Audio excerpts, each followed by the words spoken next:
तम्बाकू, हुक्का, बीड़ी, ये इस बॉडी के लिए हानिकारक है। और तकरीबन समाज, किसी भी समाज में देख लो, सब पीने लागे। हुक्का, बीड़ी, तम्बाकू, शराब, मांस खाना, भुक्की पीना। ये क्यों पिलाता? ये पिलाता मन रूप में। ये काल सबके अंदर एक एलिमेंट रूप में रहता है, इसने छोड़ रखा एलिमेंट। जैसे परमात्मा का एलिमेंट तो आत्मा है और काल का एलिमेंट ये मन है, तो इसने सारी को बद्ध करवाणी जीवते। किस लिए?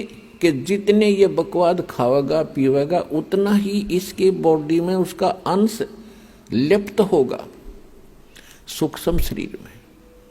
तो उसके बाद फिर वो जो का तो ऊपर जाकर जब उसको भूना जाता है, जिसने घना हुक्का पी रखा है, घनी शराब पी रखी है, वो देर तक वहां भूना जाता है कि उसमें अच्छा माल होता है इस काल का। तो वहां सबको इसलिए डाला जाता है कि जो सारे जीवन में इसने जो खाया पिया, कुछ तो बॉडी शरीर सुख सुथुल शरीर इससे ठीक रहा, शेष उसके अंदर जम जाता है और वो इतने गर्मी के बिना छूटता नहीं। वहां इनको तड़फाया जाता है, हाहाकार मच जाती है, अचेत हो जाते हैं कुछ देर के बाद, और फिर उसका समय निर्धारित है, उसके बाद उनको वहां से उठा दिया जाता है और वो जो गंध है उसका सारा नीचे चला जाता है अलग से उसके पात्र में। और ये प्राणी अपने आकर के फिर धर्मराज के दरबार में आते हैं, फिर अपने कर्मानुसार कोई पशु बनो, पक्षी बनो, मनुष्य बनो या राजा बनो, जाओ, उसका काम पूरा हुआ। तो परमात्मा कहते हैं जहां ये तपस्या पर भूनने जा रहे थे प्राणी धर्मदास, में वहां आके खड़ा हो गया। इनका बुरा हाल हो रहा था, रो रहे थे। कहीं पर तो एक परिवार के दो सदस्य वहीं भूनने जा रहे थे, वहां उनके गुरु भी साथ पिटक वहीं पर भूनने जा रहे थे, ऋषि महर्षि भी वहां पर भूनने जा रहे थे। और जब मैं वहां जाकर खड़ा हुआ, एकदम उस तपस्या की जो तपत थी, जलन थी, वो एकदम शांत होगी। टुकड़ी तो गर्म जो की तू है, लपटें निकल रही हैं आग की, लेकिन उन प्राणियों को मेरी शक्ति से उस आग का कोई असर नहीं हो रहा था। तो जब उनका वो पीड़ा खत्म हुई तो एकदम बैठी शांत होकर मुझे देखा, तो परमात्मा के उस शीतल चंद्रमा जैसे शीतल चेहरे को देखकर वो सभी ये समझ गए कि शायद ये भगवान है। तो उन्होंने कहा कि हे परमात्मा, हम यहाँ पर कौन से कर्म का दंड भोग रहे हैं? तो परमेश्वर ने कहा कबीर जी ने कि बेटा, ये तुम्हारा इस लोक का दंड नहीं, ये तुमने सतलोक में गलती करी थी। अपने मूल स्थान को छोड़कर, उस सर्व सुख दायी स्थान को छोड़कर भरी थाली का ठोकर मार कर तुम यहाँ आए हो इस काल के साथ। परमात्मा ने उनको कुछ ही समय में सारी सृष्टि रचना बताई सुनाई। तो सभी को वहां तो तुरंत समझ में आ गई, क्योंकि यहाँ तो अपलातून पाक रहे हम। एक छोटा सा कोई जॉब हो जा, अधिकारी बन जावे, छोटी सी कोई 10-20 एकड़ जमीन हो जाए, हम सुनते ही नहीं किसी की, अपनों की सुनो देखा। वहां तो सारा स्पष्ट दिख रहा था कि जिस धन को अपना मान रहे थे, जिस घर को अपना मान रहे थे, जिस परिवार को अपना मान रहे थे, वो हमारे साथ नहीं आया। तो वहां तक अकल ठिकाने आ गई थी उनकी। और यहाँ अकल ठिकाने लाने के लिए इतने सत्संग करने पड़ते हैं, इतने प्रमाण देने पड़ते हैं कि तुम गलत स्थान पर पड़े हो, ये लोग तुम्हारा नहीं है, तुम्हारे साथ धोखा हो रहा। और तब भी शीघ्र सी ठिकाने अकल नहीं आती, क्योंकि हमारे ऊपर प्रेशर इतना है। लेकिन मालिक का ज्ञान भी इतना प्रबल है और समाधान इतना प्रबल है, एक दिन अकल ठिकाने आकर रहेगी पूरे विश्व की। अब वो समय आ गया।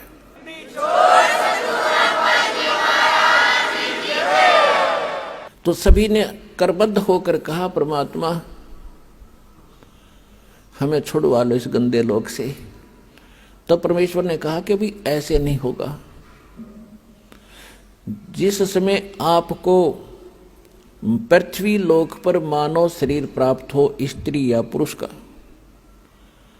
और वहां मेरा कोई भूला भटका कोई संत तुझे मिल जा, मेरे इस ज्ञान को बताने वाला जो मैं तुम्हें बता रहा हूं, ये याद रखना। उसकी शरण में चले जाना, वो जो विधि बताओगा भक्ति की, वो भक्ति करना बेटा। फिर तुम्हें वहां भी सुखी करूंगा, और फिर तुम इस तपस्या पर नहीं आओगे, बाईपास ले जाऊंगा, तुम वो भक्ति करना। तो वहां तो सभी हां भर रहे थे कि कान पकड़ते हैं भगवान, आज के बाद इस काल का नाम नहीं जाप करेंगे, हम इसने याद भी नहीं करेंगे, हम आपकी भक्ति करेंगे। हमने तो भगवान जान के और इस काल की पूजा की दाता। आज अकल खुली हमारी, और अब के मनुष्य जीवन मिलेगा तो हम वही भक्ति करेंगे जिससे आपकी प्राप्ति हो। तो परमात्मा ने कहा भाई ठीक है, याद रखना इस बात को बच्चों, भूलना नहीं। और तुम वहां ऋषि बैठे थे, जो गुरु बैठे थे, वो निराकार बताया करते थे ब्रह्म को। परमात्मा ने कहा कि ए मुनि जी, तुम कैसा मानते थे परमात्मा को? कि जी हमने तो ऐसा ही ज्ञान हुआ है कि वेदों में निराकार बताया गया है। वेद तो पढ़े ली ना, तुम्हें पता वेदों का सट्टे मारे तुमने। वेद तो साकार बताते हैं, तुम्हारा अनुभव निराकार बताता है कि खोजत खोजत थक गए, अंत कहा बेचून। बेचून माने निराकार। तुमने जो जिस विधि से भगवान पाने की चेष्टा की, उससे परमात्मा नहीं मिल सकता, और इसलिए वो गलत प्रयत्न साधना करके तुमने अपना अनुभव गढ़ दिया कि भगवान निराकार, वो दिखता कोई नहीं, प्रकाश प्रकाश दिखता है। परमात्मा का प्रकाश ही देखा जाता है। अरे भले आदमी कोई कहे सूर्य तो निराकार है, सूर्य का प्रकाश देखा जा सकता है, अकल है ठिकाने तुम्हारी? सूर्य बिना फिर प्रकाश किसका? भगवान के बिना प्रकाश किसका देखा? तो कहने लगे जी हम तो बस इतनी पढ़ाई पढ़काए हैं, हमने तो निराकार मान रखा था। देखो वो आ रहा है सामने तुम्हारा निराकार भगवान, वो देखो। जब सबकी दृष्टि परमात्मा के संकेत की ओर गई तो ओछा माथा, काला शरीर, विकराल चेहरा, ये उसका वास्तविक रूप है। और उस रूप को यदि आप यहां देख ले तो कलेजा फट जा। जिसको तुम खोजने के लिए ऋषि महर्षि हजारों वर्ष तक ब्रह्म न पाएंगे, ब्रह्म न पा लो, थारा कलेजा फट जा, उसने देख लो। तो सारी उल्टी साधना की तुमने, सब ज्ञान गलत ज्ञान स्वयं ग्रहण किया और सारी जनता को भ्रमित कर दिया।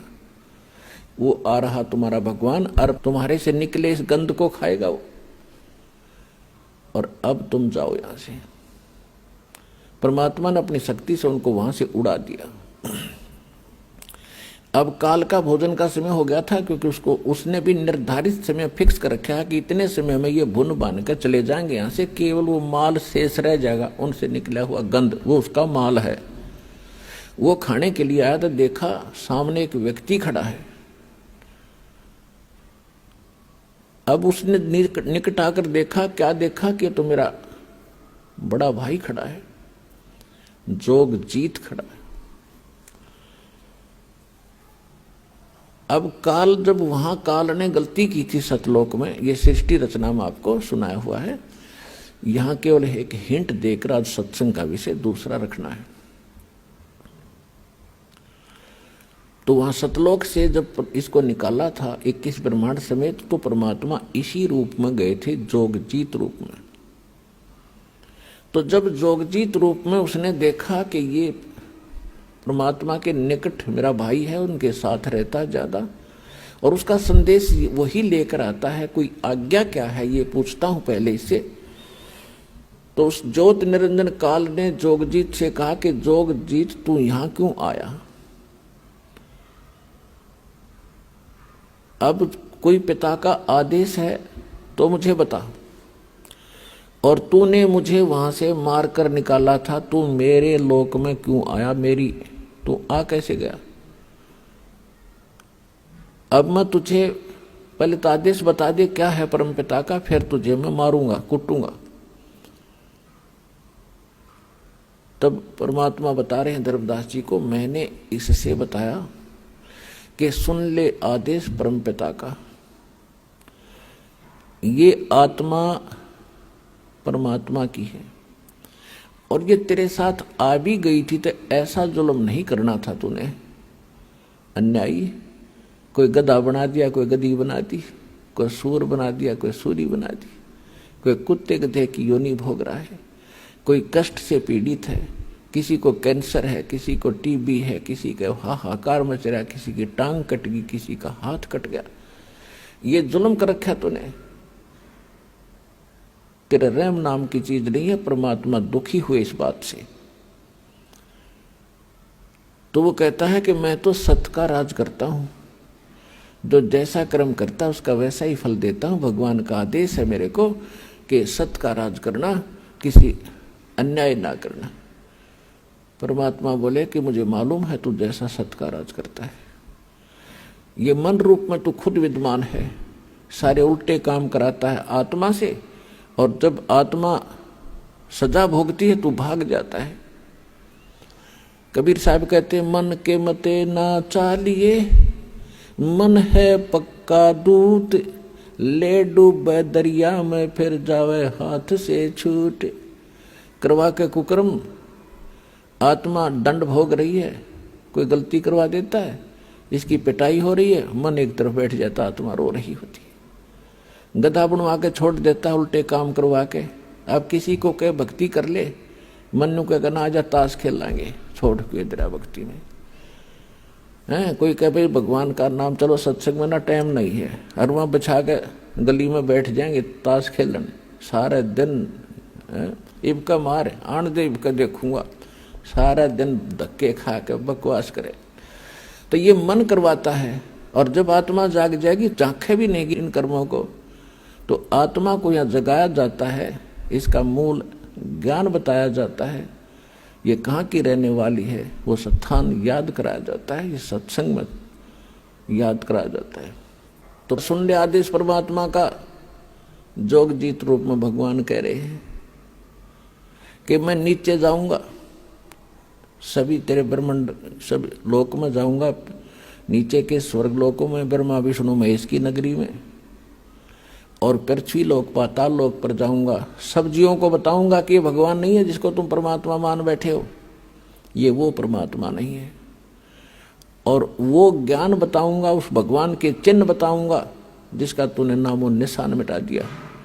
मैं इसलिए आया हूं, आदेश है परमात्मा का। नीचे जाऊंगा, तेरी पोल खोलूंगा, तेरा भांडा फोड़ूंगा कि तू काल है, तेने जुल्म कर रखा है, इनके साथ सारी उल्ट साधना करवा के इनकी दुर्गति कर दी है।